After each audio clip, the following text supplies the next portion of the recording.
Okay, so I think that brings me to the last item, which is a really cool item. We went to, when was Bob's sale? A couple of weeks ago. We went out there. We were number 2 that day. We came running in, and the whole reason I went was for this item. This is called a beaten biscuit break, and I'll explain to you in a minute what it is. I didn't know what the price was. When I got there, the price was $4.75. Ouch. That was a little too steep for me. So the second day, I couldn't get there early. I had to teach in the morning, so I was really late. In fact, Uncle Vinty told me not to even bother going. He said, don't waste your time. It's not going to be there. So I drove out there, and sure enough, it was still there. Apparently, there were a few items that they hadn't marked down that day, the second day of the sale.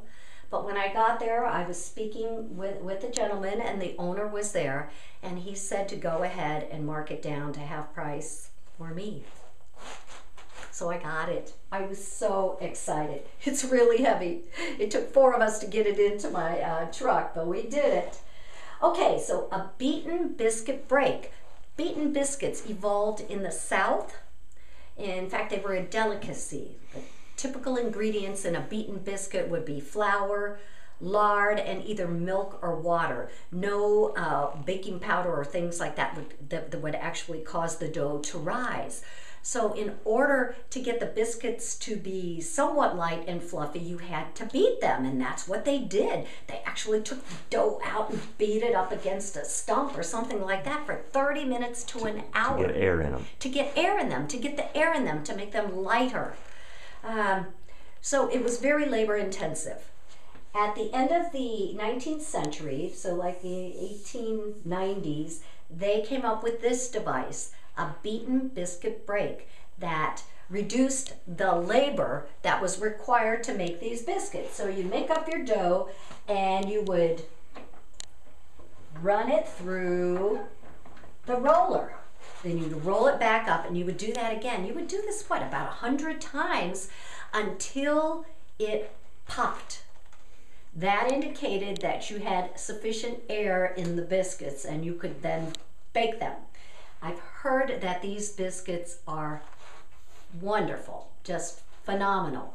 In fact, on the Eastern Shore in Maryland, there's a company that bakes these, and one of our local stores carries them on occasion. So we're going to pick those up when they are in stock and try them. Oreo. Oreo? I think that's the name of the company. I think so. I'd like to say that I will attempt to make them one day, but I don't know if that's the case or not. And either way, I'm keeping this. I think this is just a fabulous piece. There are not a lot of these around. I think a $500 price is probably pretty good for it. The metal was most likely plated with nickel back in the day, and I suppose if you wanted to restore it back to its former glory, you would do that. I tend to prefer my antiques more natural, so I'm probably just going to keep it this way, oil it, clean up the marble, and maybe one day make some beaten biscuits. Maybe I'll have a party, get a couple bottles of wine, invite some friends over, and we'll make beaten biscuits. All right. Whew, that was a long one, wasn't it? Well, that's it for the yard sale show for the month of February. We'll be back as soon as we collect some more items to show you. See you then.